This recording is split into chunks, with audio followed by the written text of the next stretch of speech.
qué diferencia. Cuando falta la gracia de Dios, nace la amargura. Pero cuando se abraca la gracia de Dios, el perdón florece. Cuanto más caminemos en el jardín, más se nos pegará el aroma de las flores. Cuanto más nos sumerjamos en la gracia, más daremos gracia. La gracia obra. Romanos 6, 11, 12. Los que hemos muerto al pecado, ¿cómo viviremos aún en él? Romanos 6, 2. Algunas veces doy dinero al final del sermón. No para pagar a los oyentes aun cuando algunos tal vez piensen que se lo han ganado, sino para recalcar un punto. Ofrezco $1 a cualquiera que quiera aceptarlo. Dinero regalado. Un obsequio.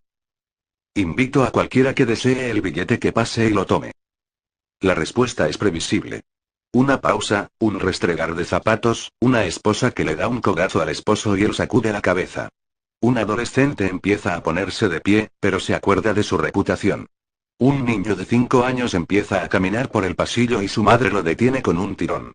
Por último, algún alma valiente o empobrecida se pone de pie y dice: yo lo tomo. Le entrego el billete y la aplicación empieza. ¿Por qué no aceptaron mi oferta? Pregunto al resto. Algunos dicen que se sienten profundamente abochornados. El dolor no valía la pena. Otros temen una trampa, un truco. Y hay también quienes tienen gorda la billetera. ¿Qué es $1 para quien tiene cientos? Entonces, como corolario surge la pregunta obvia. ¿Por qué la gente no acepta el regalo de Cristo? La respuesta es similar. Algunos se sienten demasiado avergonzados. Aceptar el perdón es admitir el pecado, un paso que nos cuesta dar. Otros temen una trampa, un truco. Sin duda debe haber algo impreso en letra menuda en la Biblia. Otros piensan: ¿quién necesita perdón cuando se es tan bueno como yo? El punto surge solo. Inclusive cuando la gracia está al alcance de todos, pocos la aceptan. Muchos prefieren quedarse sentados y esperar mientras que solo unos pocos deciden levantarse y confiar. Por lo general, es el fin. La lección terminó. Tengo $1 menos, alguien tiene $1 más y todos tenemos un poco más de sabiduría. Sin embargo, hace un par de semanas ocurrió algo que añadió una nueva dimensión al ejercicio. Mirta fue una mujer que dijo que sí al dólar. Hice la oferta y esperaba que alguien la aceptara, cuando ella gritó: yo lo quiero. Se levantó de un salto, vino al frente y le di el $1. Ella regresó a su asiento, recalqué el punto y todos nos fuimos a casa. La encontré unos pocos días más tarde y en tono de broma le dije que estaba ganando dinero con mis sermones. ¿Tiene todavía el $1? Le pregunté. No. ¿Lo gastó? No. Lo regalé, respondió. Cuando regresé a mi asiento, un niño me pidió que le diera el $1 y le dije: aquí lo tienes. Me lo regalaron a mí y yo te lo regalo a ti. Vaya, ¿no es asombroso? Tan sencillamente como lo recibió, lo dio. Tan fácilmente como vino, se fue. El muchacho no suplicó y ella no batalló. ¿Cómo podía ella, que había recibido un regalo, no dar un regalo a su vez? Quedó atrapada en manos de la gracia. Usaremos estos capítulos finales para tratar sobre el impacto de la gracia. Ahora que hemos considerado la basura que hicimos y el Dios que tenemos, meditemos sobre la distinción que la gracia hace en nuestras vidas. Eso es, ¿qué apariencia tiene un cristiano impulsado por la gracia? La gracia nos libera. En Romanos 6, Pablo formula una pregunta crucial. Los que hemos muerto al pecado, ¿cómo viviremos aún en él? 2. ¿Cómo podremos nosotros que hemos sido justificados, vivir en injusticia? ¿Cómo podemos nosotros que hemos sido amados, no amar? ¿Cómo podemos nosotros que hemos sido bendecidos, no bendecir? ¿Cómo podemos nosotros a quienes se nos ha dado gracia, no vivir manifestando gracia? Pablo parece quedar perplejo de que siquiera exista otra alternativa. ¿Cómo podría la gracia resultar en alguna otra cosa que no sea una vida llena de gracia? Pues, ¿qué diremos? ¿Perseveraremos en el pecado para que la gracia abunde? En ninguna manera. 2. El término doble para esta filosofía es antinomianismo que significa contra, y nomos, que significa ley moral. Los promotores de la idea ven la gracia como una razón para hacer el mal en lugar del bien. La gracia les concede licencia para el mal. Mientras más mal actúo, mejor parece Dios. Esta no es la primera referencia que Pablo hace a esta enseñanza. ¿Recuerdas Romanos 3, 7? Una persona quizás diga: por mi mentira, la verdad de Dios abundó para su gloria. ¡Qué patraña! Ustedes, madres, no la tolerarían. Pueden imaginarse a un adolescente diciendo: mamá, voy a tener mi cuarto en completo desorden para que todos los vecinos vean qué buena ama de casa eres. Un jefe no le permitiría a su empleado que diga: soy holgazán, porque eso le da a usted la oportunidad de mostrar su perdón. Nadie respeta al mendigo que rehúsa trabajar, afirmando: solo estoy dándole al gobierno la oportunidad de demostrar benevolencia. Nos burlaríamos de tal hipocresía. No la toleraríamos, ni la haríamos. ¿O sí? Contestemos a eso poco a poco. Tal vez no pequemos para que Dios nos dé gracia, pero ¿pecamos alguna vez sabiendo que Dios dará gracia? ¿Alguna vez cometemos un pecado a la noche sabiendo que confesaremos a la mañana siguiente? Es fácil ser como el sujeto que visitaba la ciudad de Las Vegas y llamó al predicador para preguntar a qué hora se celebraba el culto del domingo. El predicador quedó impresionado. La mayoría de la gente no viene a Las Vegas para asistir a la iglesia. Ah, no. No vine para ir a la iglesia. Vine para jugar y parrandear y buscar mujeres. Si encuentro la mitad de la diversión que espero, necesitaré una iglesia a la cual asistir el domingo por la mañana. ¿Es esa la intención de la gracia? ¿Es el objetivo de Dios promover la desobediencia? De ninguna manera. Porque la gracia de Dios se ha manifestado para salvación a todos los hombres, enseñándonos que, renunciando a la impiedad y a los deseos mundanos, vivamos en este siglo sobria, justa y piadosamente. Tito 2, 11, 12. ¿La gracia de Dios nos libra del por qué volver a eso? La pena se ha pagado. Piénsalo de esta manera. El pecado te puso en prisión. El pecado te encerró detrás de las rejas de la culpa, vergüenza, engaño y temor. El pecado no hizo nada sino encadenarte a la muralla de la miseria. Entonces vino Jesús y pagó tu fianza. Cumplió tu condena. Satisfizo la pena y te libertó. Cristo murió, y cuando te entregaste a Él, tu viejo ser murió también. La única manera de ser libres de la prisión del pecado es cumpliendo la condena. En este caso la pena es la muerte. Alguien tiene que morir, bien seas tú un sustituto enviado del cielo. No puedes salir de la prisión a menos que haya muerte. Pero esa muerte ya ocurrió en el Calvario. Y cuando Jesús murió, moriste a la autoridad del pecado sobre tu vida. Eres libre.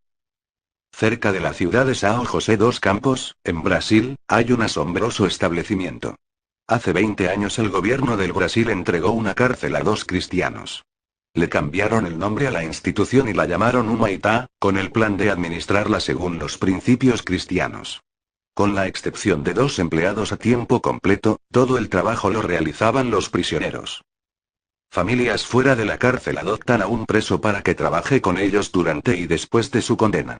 Chuck Colson visitó la cárcel y presentó este informe.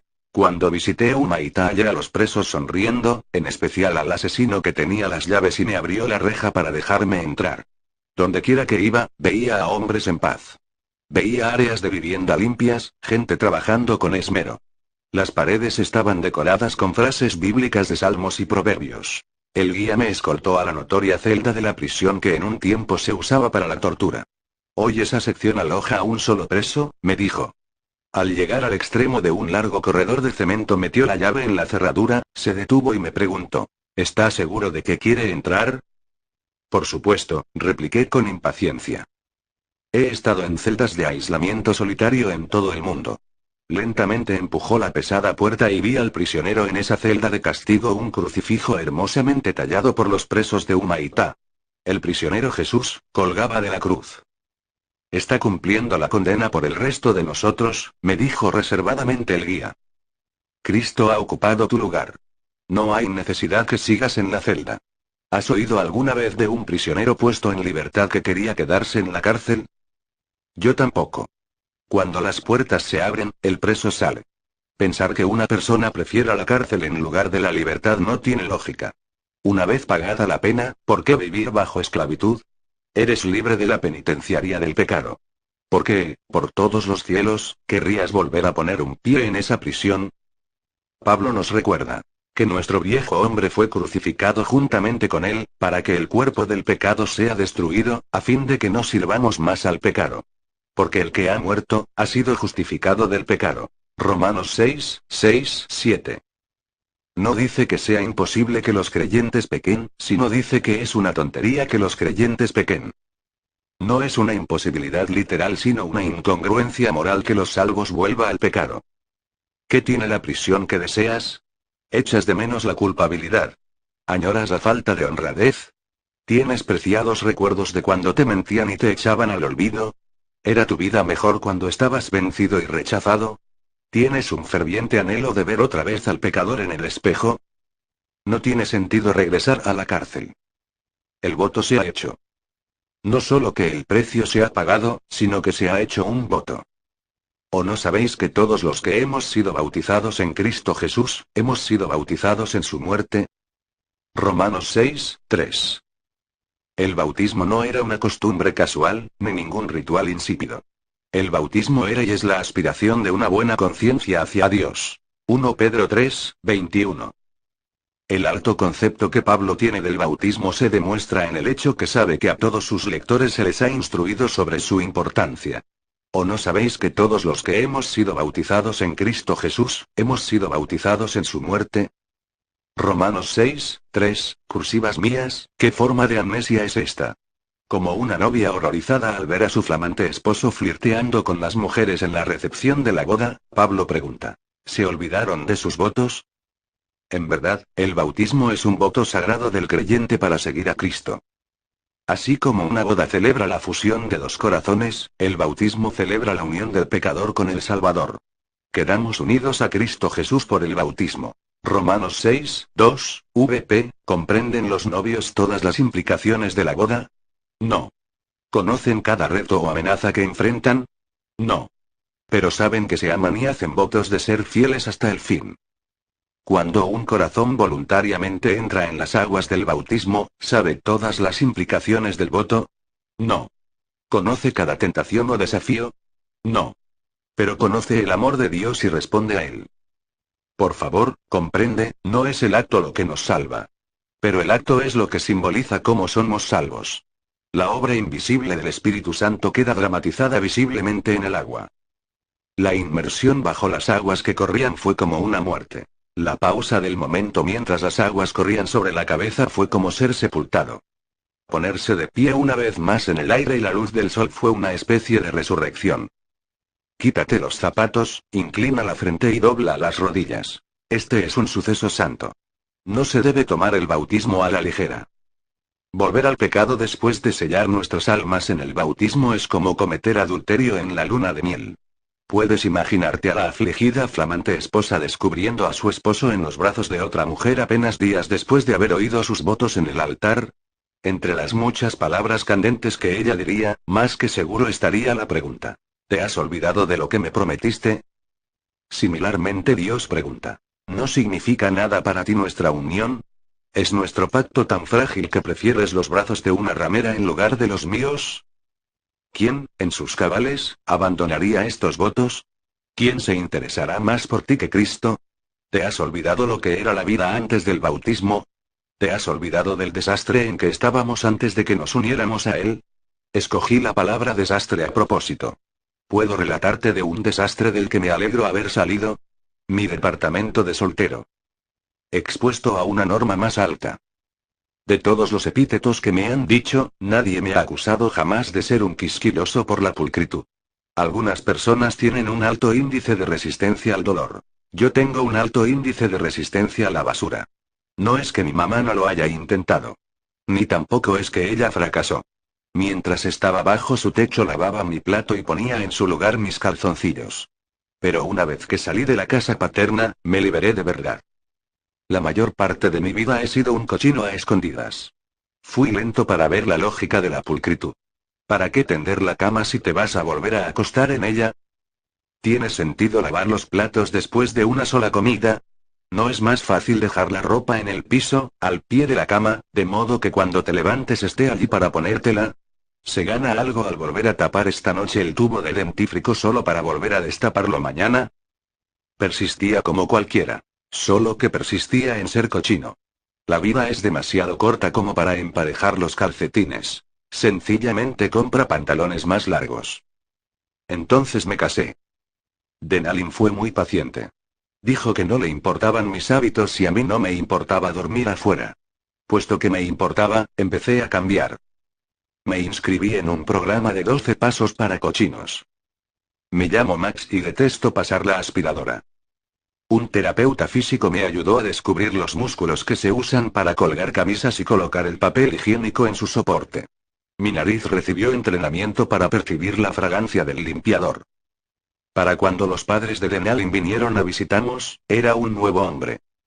Podía pasarme 3 días sin echar un calcetín detrás del sofá. Pero entonces llegó el momento de la verdad. Denalin se fue de viaje por una semana. En un principio, volví a ser el viejo hombre. Me figuré que podía ser un cochino durante 6 días y limpiar en el 7º. Pero algo extraño ocurrió, una incomodidad curiosa. No podía sentirme tranquilo con la pila de platos sucios en el lavaplatos. Cuando vi una bolsa de papas fritas vacía en el piso, no te caigas para atrás, me incliné y la recogí. En efecto, puse la toalla de nuevo en el toallero. ¿Qué me había ocurrido? Sencillo. Había quedado expuesto a una norma más alta. ¿No es eso lo que nos ha ocurrido? ¿No es ese el meollo del argumento de Pablo? ¿Cómo podemos nosotros que nos han libertado del pecado regresar a lo mismo? Antes de Cristo nuestras vidas estaban fuera de control, eran cochinas y dadas a la indulgencia. No sabíamos que éramos cochinos hasta que lo conocimos a Él. Entonces Él entró. Las cosas empezaron a cambiar. Lo que tirábamos por todos lados empezamos a ponerlo en su lugar. Lo que descuidábamos, empezamos a limpiarlo. Lo que estaba en desorden se puso en orden. Había y todavía hay recaídas ocasionales en pensamiento y obra, pero en general Él puso nuestra casa en orden. De pronto nos hallamos queriendo hacer el bien. ¿Regresar al antiguo desastre? ¿Bromas? Pero gracias a Dios, que aunque erais esclavos del pecado, habéis obedecido de corazón a aquella forma de doctrina a la cual fuisteis entregados. Y libertados del pecado, vinisteis a ser siervos de la justicia. Romanos 6, 17, 18, ¿puede un preso puesto en libertad regresar a su prisión? Sí. Pero debe recordar las paredes grises y las largas noches. ¿Puede un recién casado olvidarse de sus votos? Sí. Pero debe recordar su voto sagrado y su hermosa esposa. ¿Puede un cochino convertido volver a ser lo mismo? Sí. Pero debe considerar la diferencia entre la suciedad de ayer y la pureza de hoy. ¿Puede una persona a la que se le ha dado un obsequio no compartir ese obsequio con otros? Supongo que sí. Pero debe recordar a Mirta. Debe recordar que, como ella, recibió un regalo. Debe recordar que todo en la vida es un regalo de la gracia, y que el llamado de la gracia es tener una vida llena de gracia. Porque así es como obra la gracia.